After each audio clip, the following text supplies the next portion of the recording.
I'm Walt Higgins, and pleased to be here today. I wanted to, I'll read you a press statement, and then we have a press release that we'll hand out to you, and you're welcome to ask questions. I want to advise you that BELCO today has discontinued its Supreme Court legal action that seeks or sought judicial review of the government's final decision, which denied most of the rate increase that we had requested almost a year ago to support construction of the North Power Station. Since the filing of that rate increase in October 2011, many important changes have occurred in Bermuda. Bermuda has continued to see an erosion of its economy and a decrease in its population. The high price of oil used to fuel BELCO's generating plant has resulted in high overall electricity prices. Consequently, BELCO's electricity sales as a result of the economy and the high prices have now fallen off for 2 years in a row. This all comes at a time when, despite decreased consumption of electricity, aging equipment in our existing power plants needs to be replaced to ensure an ongoing reliable electric supply. However, with the reduction in the overall electric consumption and the demand that our customers place on us, we believe there is an opportunity at this time to review and reconsider both how and the timing of the needed replacements of the existing aging power plants. We recognize that the country has a desire for alternatives. We will examine the alternatives in light of the new economic landscape that has seen fuel oil prices rise and become more volatile, and we have seen, in addition, a reduction in the price of renewable energy alternatives, and we've also seen the evolution of possibilities with alternative fuels, such as liquefied natural gas, sometimes called LNG. Our review of this could also include increased emphasis on energy conservation measures that customers might take that would help to reduce their consumption even further.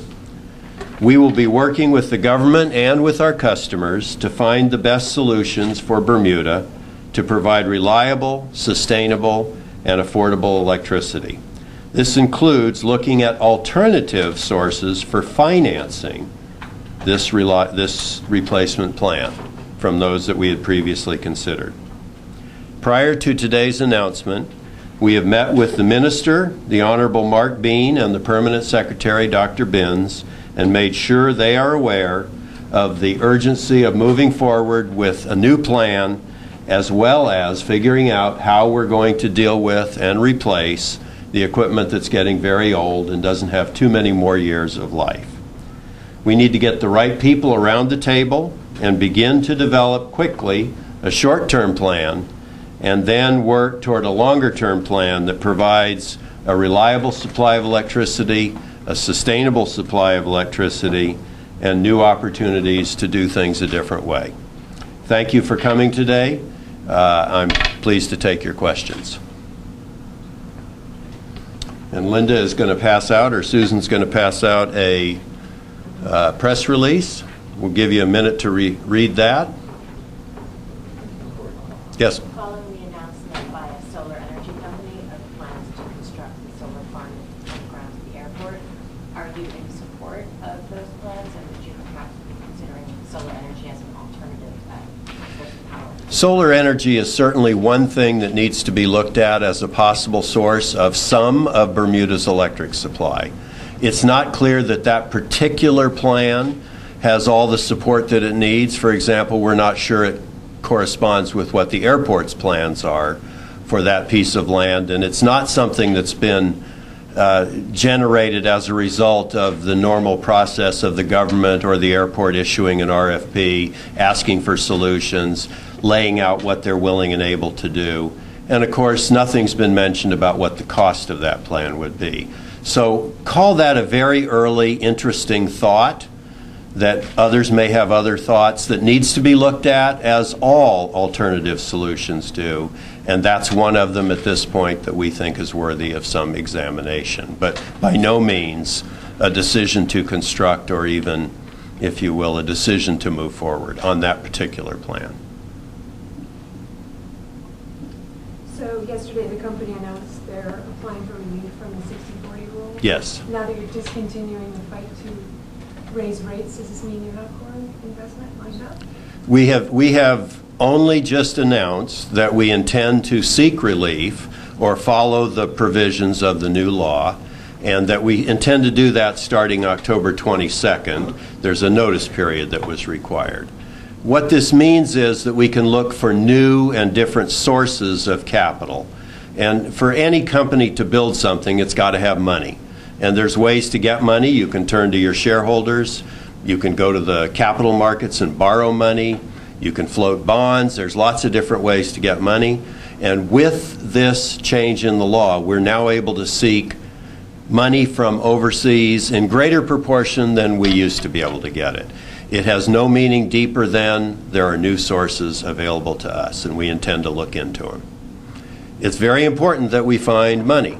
The reason for the rate increase that was requested a year ago was to be able to access the money that it took to build the power plants, to replace the aging power plants, and at the time maybe supply some new. Now that load's fallen off a little, maybe we need less new, but we still need to replace the aging power plants. But And we still need money to do it. Without being able to raise rates, is that the only way to get money? Well, there are lots of ways to raise money, and they don't all immediately involve raising the rates. So our job right now is to figure out what all the alternatives are for how to raise the capital, what should be the different parts of our energy portfolio, what should be renewable, what should be conservation, what can we do to convert power plant to different ways of being fueled that might be both environmentally better as well as cheaper or less volatile. We need to look at all of the alternatives, and this isn't something that, you know, we just woke up this morning and said, by the way, we need to look at the alternatives. The company's been doing that for years. But the situation's not static here. The economy's worse than it used to be. There are fewer people here. Growth has fallen off. In fact, it's negative.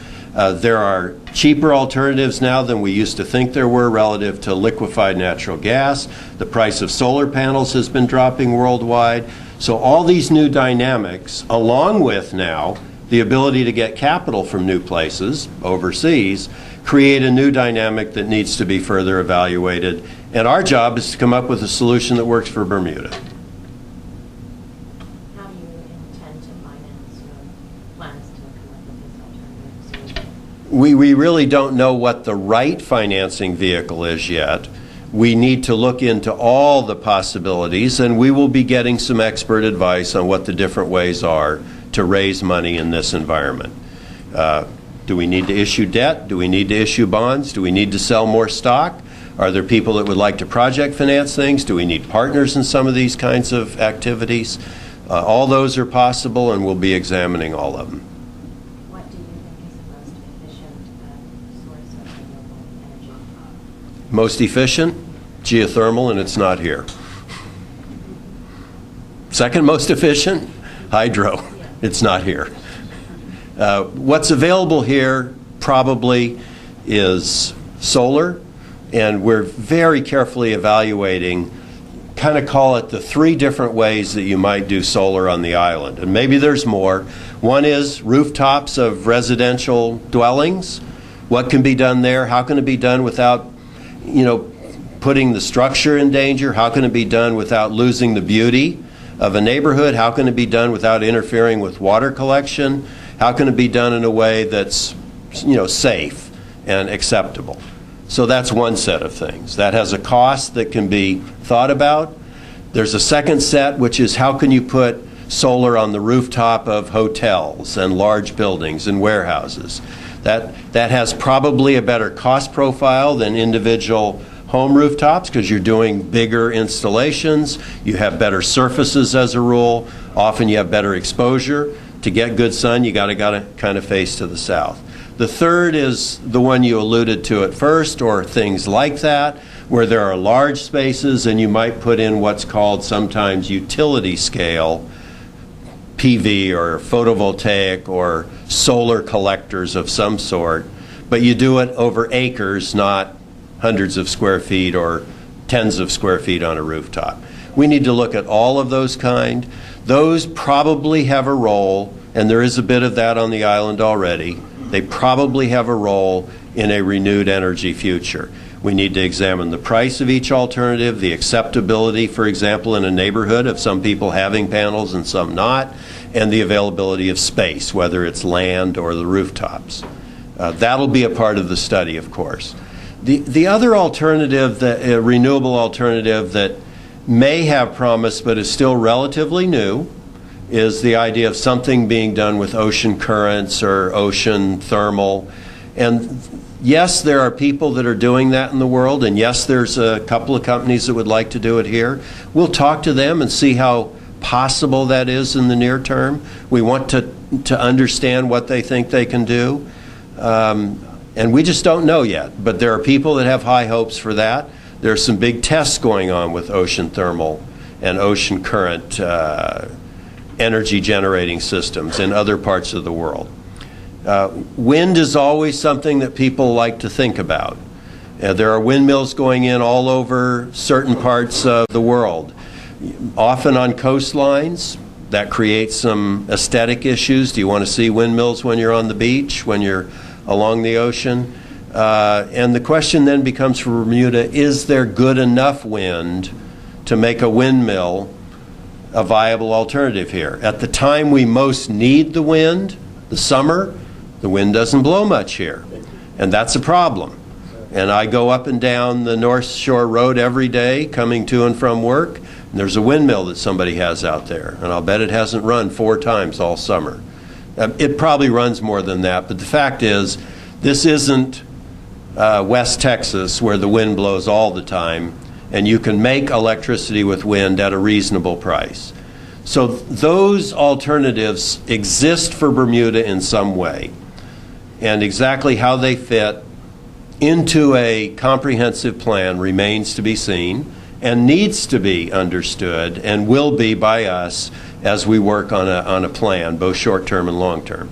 I will say this, if solar can work anywhere in the world, it ought to be able to work in Bermuda. We have the sun, and unfortunately we have high electricity prices as a result of the cost of oil. That's where solar ought to work. Now, solar has one big disadvantage. It's never on at night. It's a funny thing about the sun. And the net result is you got to have a way to deal with the fact that solar is only available at certain times of the day. It's called intermittency. It's not available when you have heavy cloud cover, like during a storm. It's not available at night. Some people talk about putting storage systems in. Storage systems are expensive. They change the price of solar. You either have to back them up with conventional power plants like we have now, or some other way if you want to have solar as a mainstay of your system.